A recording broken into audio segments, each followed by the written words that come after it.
जी तमाम देखने सुनने वालों को सरवर का सलाम है। मसलन कादिर मतलब आपको दुनिया आखिरत की कामरानी अता करे। मैं आज आ रहा हूँ दहशतगर्दी पे। यार सोचने की बात है, कुछ दिनों से हमारे मुल्क के अंदर उलमाए कराम शहीद हो रहे हैं और जितने भी उलमाए कराम शहीद हो रहे हैं वो सारे के सारे वो हैं जो अफगान तालिबान, पाकिस्तानी तालिबान इनसे अच्छी कुर्बत रखने वाले हैं। इनके साथ उनके मोहब्बत के अकीदत के रिश्ते मौजूद हैं। ये वो उलमा हैं जिनसे अफगान तालिबान भी मोहब्बत करते हैं, पाकिस्तानी तालिबान भी मोहब्बत करते हैं। अब एक तरफ हुकूमत हमें यह बावर करा रही है कि अफगानिस्तान के अंदर जो पाकिस्तानी तालिबान हैं उन्होंने अपने वहां अड्डे लिए हुए हैं, वहां रह रहे हैं और वहां से वो सरहद पार करके आगे दहशतगर्दी करते हैं। तो क्या वो अपनों की दहशतगर्दी करेंगे? बड़े बड़े नामी ग्रामी उलमा शहीद हो रहे हैं और इनसे अकीदत कैसी है? देखो, हालात और वक्त की मजबूरियां होती हैं, हुक्मरानों की मजबूरियां होती हैं। या उस वक्त जनरल मुशर्रफ साहब की भी कोई मजबूरी थी, उन्होंने अमेरिका का साथ दिया और उस मजबूरी को बाद में तालिबान ने तस्लीम भी किया और इग्नोर कर दिया। लेकिन उसके दौरान पाकिस्तान के उलमाए कराम ने उनका साथ दिया, गली गली मोहल्लों से थोड़ा थोड़ा चंदा इकट्ठा करके उनको देते रहे, उनको सपोर्ट करते रहे, उनको अफरादी कुव्वत मुहैया करते रहे और वो अमेरिका के खिलाफ लड़े। और जो वहाँ से कुछ जख्मी होते थे यहाँ आते थे, ये उनका इलाज करवाते थे, इलाज करवा के फिर इनको महाज पे भेज देते थे।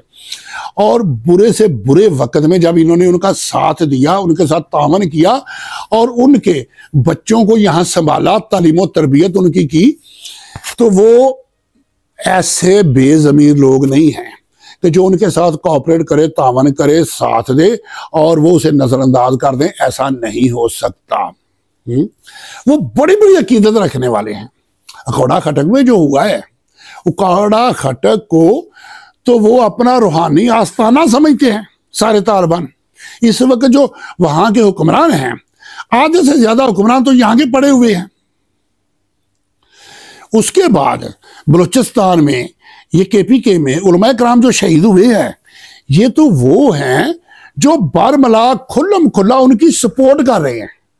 अब यहां भी एक सवाल पैदा हो रहा है जी, इंडिया मुदाखलत कर रहा है।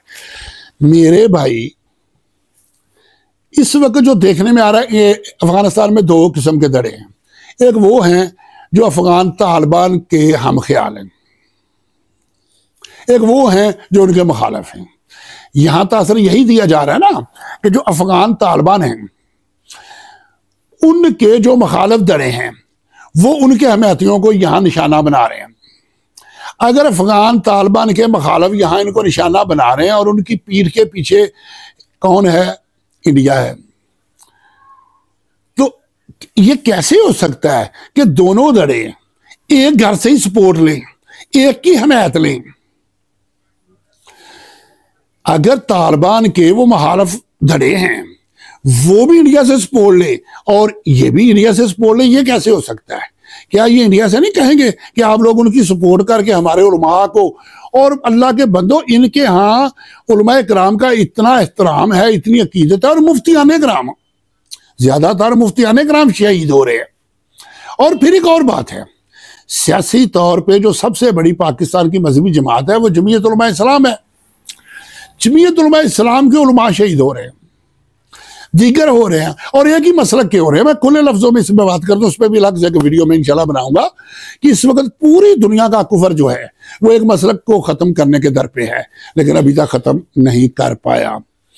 तो इसमें यह सोचने वाली बात है कि ये हमारे खिलाफ एक ऐसी साजिश है जो बहुत बुरी तरह से हमारे खिलाफ इस्तेमाल हो रही है। ये आगे आने वाले दिनों में हमें किस तरफ ले जा रहे हैं? ये कौन सा रुख इख्तियार हो रहा है कि अफगानिस्तान में जिनकी हुकूमत है, जो हुक्मरान हैं, उनके जो पीरो मुर्शिद है वो यहां शहीद हो रहे हैं। और उनको करवाने वाला कौन हो सकता है? क्या वो खुद अपने मुर्शिदों को शहीद करवाएंगे? अपने बुजुर्गों की वो खुद लाशें कराएंगे? नहीं, ऐसा नहीं हो सकता। ये आगे इन बातों पे आपको भी गौर करना चाहिए, उलमाए कराम को भी गौर करना चाहिए। और इससे आगे मैं मौलाना अब्दुल अजीज साहब लाल मस्जिद वाले, उनसे मैं गुजारिश करता हूं कि मौलाना साहब आप एक काम करें, पूरे मुल्क में कन्फ्यूजन है। मेरी बाज़ उलमा से बात हुई है और वो कह रहे हैं कि हम अभी तक इनके मसले को समझ नहीं पाए। वो कह रहे हैं कि जामिया हिफ्सा लाल मस्जिद का गिराए जाने की हम मज़ामत करते हैं, लेकिन हम इनके इस इशू को समझ नहीं पाए। अब पाकिस्तान भर के उलमाए कराम को दावत दें, को एक दिन मुकर्रर करें और पूरे मुल्क के बड़े बड़े जितने उलमाए कराम हैं जो मुख्तलिफ जमातों से वाबस्ता है उनको बुलाएं, बुला के उनको ब्रीफिंग दें, उनको बताएं।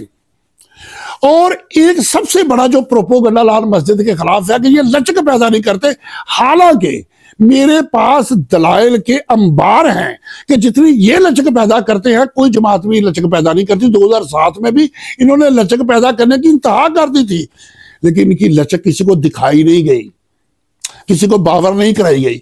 अब भी इन्होंने बहुत बड़ी लचक पैदा की है। इन्होंने अपना मदरसे का एक हिस्सा मसमार करवा लिया, सबको बुलाएं, उनको विजिट करवाएं कि ये देखो बना बनाया मदरसा हमने मसवार करवा लिया और हम क्या लचक पैदा करें। उसके बावजूद हुकूमत हमारे साथ तावन नहीं कर रही, हमारे साथ ज्यादती कर रही है। उलमाए कराम को बुलाएं और उनको विजिट करवाएं। हाँ, इकट्ठा इजलास में अगर नहीं भी आ सकते तो मुख्तलिफ को दावत दें कि आप हमारे मदरसे में आए, आके विजिट करें, उनको यहाँ विजिट कराएं और साथ उनको ब्रीफ करें, साथ ब्रीफिंग दें कि भाई ये हमारे साथ हो रहा है। इस तरह से मुल्क के अंदर जो एक कन्फ्यूजन है वो भी दूर हो जाएगी। और इससे हटके इंशाल्लाह मैं अगली एक वीडियो बनाऊंगा कि मेरे वीडियो के कमेंट्स में एक बात बहुत ज्यादा आ रही है कि मसाजिद कब्जा करके जमीनें बनाई गई हैं, उस पर मैं बात करूंगा और दलाइल से साबित करूंगा कि कोई कब्जा करके मस्जिद नहीं बनाई गई। सारी शरई मसाजिद हैं, कोई जुगनू तारा संभाल रखना। मेरे देरों की फिक्र छोड़ो, बस अपने घर का ख्याल रखना। अल्लाह हाफिज़।